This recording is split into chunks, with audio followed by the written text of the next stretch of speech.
ইংরেজিতে কথা বলার জন্য ভাবেলের ব্যবহার শেখাটা কিন্তু খুব প্রয়োজন। আর ভাবেল আছে কিন্তু 6টা। কি কি চলো দেখিনি। এ ই আই ও ইউ, কিন্তু আমি তো বললাম 6টা।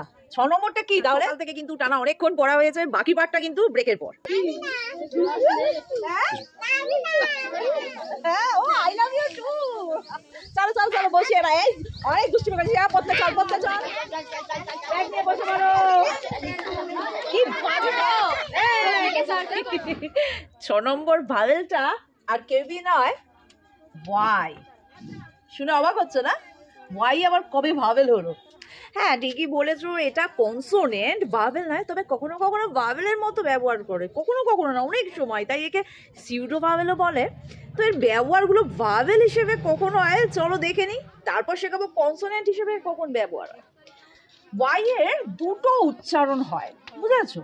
হ্যাঁ, কিন্তু সেটা ভাবেলের মতোই হয়। এক হলো গিয়ে আই, আই, হ্যাঁ মানে এরকম আই। আরেকটা উচ্চারণ হয় ই, ই উচ্চারণ হয়, ই ডাবল ই যা বলো, উচ্চারণটা হয় ই। যখন নাকি সিঙ্গেল সিলেবল হয়, তোমাদের আগেই বুঝিয়েছি সিলেবলটা কি। মনে রাখবে যে একটা উচ্চারণ মানে একটা শব্দ, একটা আওয়াজ, ঠিক আছে? সিঙ্গেল সিলেবল লিখে রাখছি তোমাদের সুবিধার জন্য, তখন আই উচ্চারণ হয়। উদাহরণ দেখি, এক্সাম্পল, যেমন ক্রাই, আমরা ক্রাই বলি, হ্যাঁ উচ্চারণটা হবে ক্রাই মানে কান্না। ট্রাই মানে চেষ্টা করা। আই উচ্চারণ দেখছো তো, শেষে আই উচ্চারণ হচ্ছে ট্রাই। হ্যাঁ তাহলে বলি ট্রাই মানে ওরা, গাই মানে ছেলে, ড্রাই, মাই, শাই, শাই মানে লজ্জা পাওয়া, স্কাই মানে আকাশ, ড্রাই মানে শুকনো।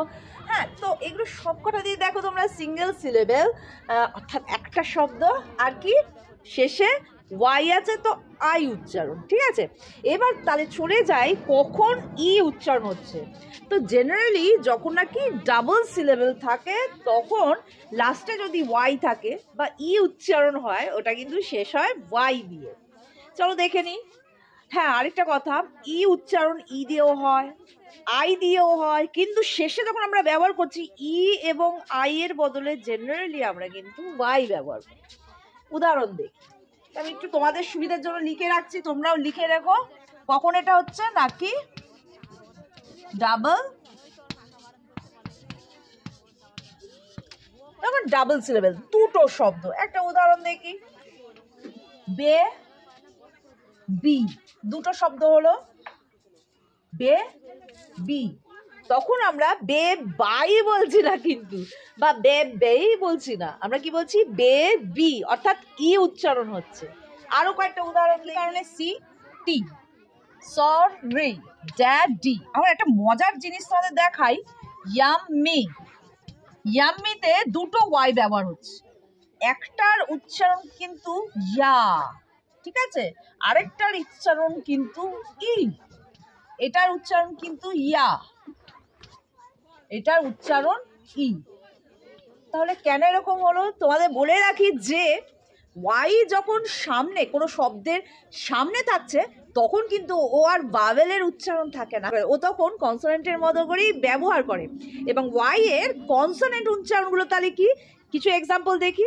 শুরুতে যখন ওয়াই থাকছে, তো ওয়াই দিয়ে যতগুলো শব্দ শুরু, সবেরই কিন্তু শুরুতেই ইয়া বা ইয়ো এরকম একটা উচ্চারণ হচ্ছে। তোমাদের সুবিধার জন্য অনেকগুলো এক্সাম্পল লিখে রেখেছি, এক এক করে পড়ে শোনাই তোমাদের। এটা যেমন ইউথ, ঠিক আছে, yes, yellow, you, your, young, year, yesterday, your car. তো এরকম হাজার একটা এক্সাম্পল আছে, মনে